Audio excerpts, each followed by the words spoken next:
So if you wanted to, they'd be your best resources, I think, if you haven't already You're listening to Journalists on Journalism, a weekly podcast brought to you by Stanford's graduate program in journalism. For more information and upcoming speakers, visit journalism.stanford.edu. Well, thanks all for having me. When I go back to the world in July, I'm going to be the senior financial markets editor at Marketplace, which is a public radio program. Does everybody know what Marketplace is?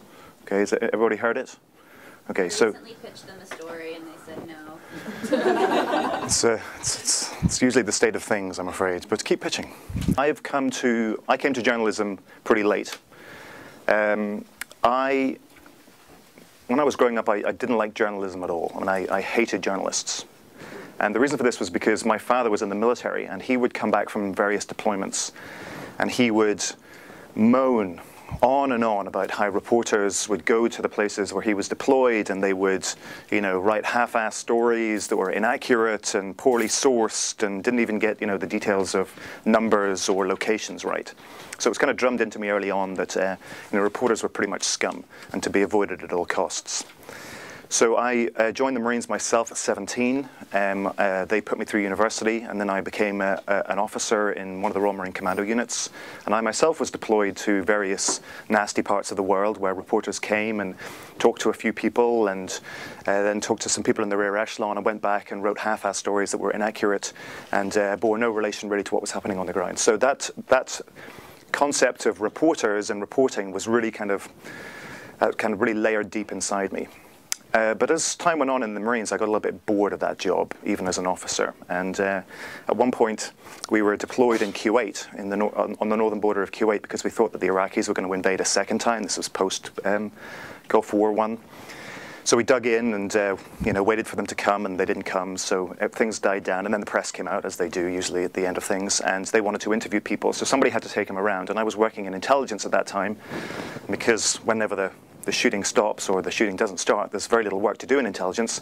They made me their chaperone. So I was walking around with a bunch of these press men and women and resenting it incredibly the whole time. It was awful. This is just the worst possible assignment I could possibly. It was humiliating for me.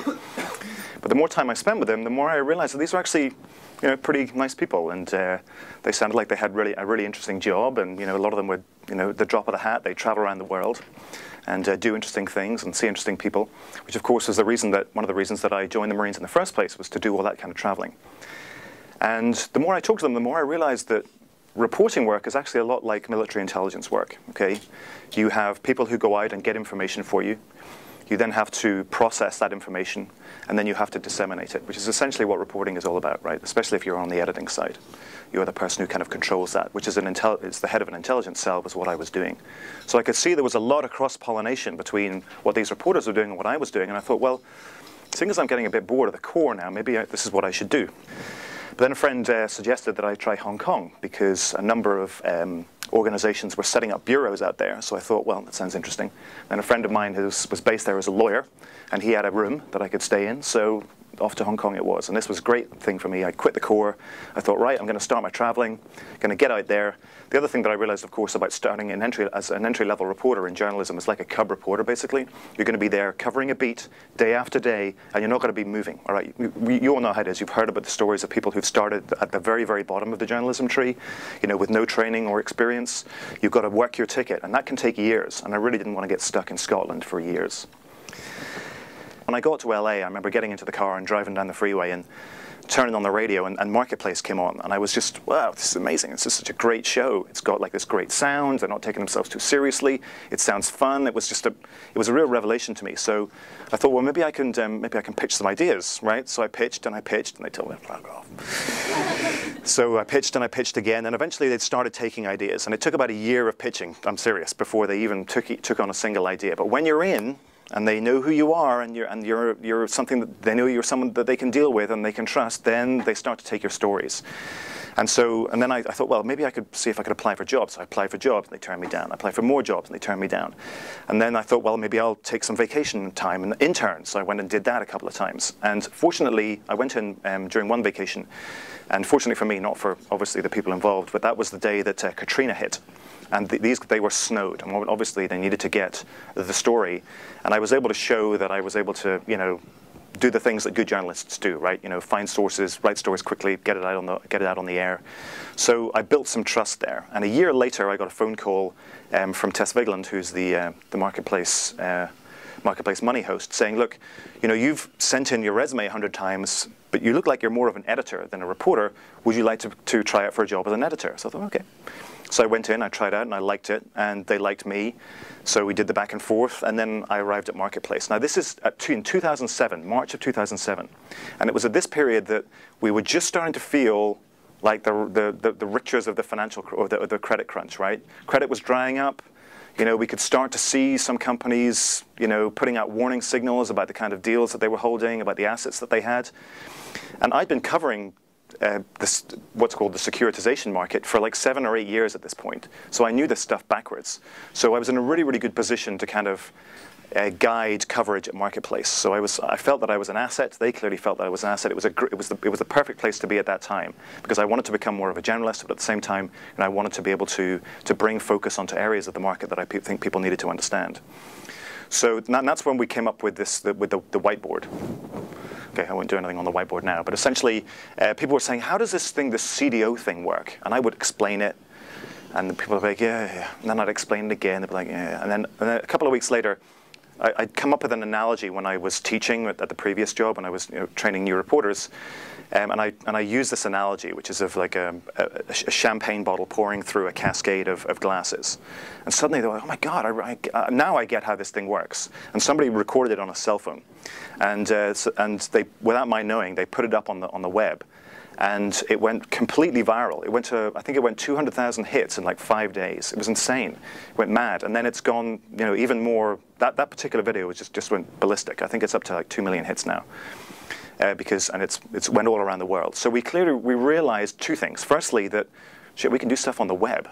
Even though we're a radio company and we're dealing with audio, there is a way that we can leverage the web to our advantage. And the second thing that I realized was that there's a real thirst on behalf of audiences and readers for explanations for the things that are going on in the world that too often journalism organizations just kind of gloss over. And there's a good reason that people gloss over that stuff. It's because when you're writing good stories, or whether they're going on air or on TV or in print or wherever it's going to be, you have to have narrative flow, all right?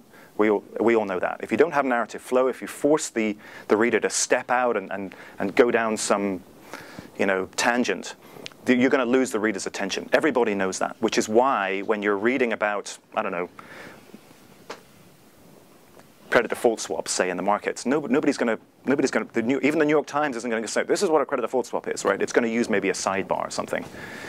So I realized that there was this thirst for this stuff. And because people had invested so much in the markets, and because we're now so much of a shareholder economy, people really want to know how those markets work. So we started to use this whiteboard as a way to kind of explain this stuff more deeply. We couldn't do it on air because we have, between 55 seconds and a minute 30 to write a story or to get a point across, and you can't digress during that period. So we needed somewhere else to digress to, and the whiteboard is where we decided to go to. So it was while I was doing that I thought, well, maybe wouldn't it be great to have some kind of an archive of explainers, because I read local newspapers a lot. I don't know if you guys do. We have a newspaper in the Bay Area, in the South Bay, called the Beach Reporter, and another one called the Daily Breeze. These are great newspapers, but they pull content from all these other places, to fill their pages. Obviously, they've got the local stuff, but they want to. If somebody's opening up, they want to have a story about the latest thing going on in the world or in the markets or whatever it may be. But because they're pulling them from other places, they have no control of what that story says. So often those stories are filled with jargon. They come from AP or the AFP or wherever, or Bloomberg or wherever it comes from, stuffed with jargon. So most people are going through it and they get the gist of what's going on, but there's no real depth of understanding. So I thought, wouldn't it be great to have a resource whereby these companies, when they're putting this stuff up on their websites, they can link to this resource. So they can link to like an archive which will have an easy to understand explanation of whatever the terminology is that they're dealing with. So say leverage or credit default swap or CDO, whatever it may be. Or even if you're talking about cricket, a googly or a wicket or whatever it may be. wouldn't it be great to have this archive?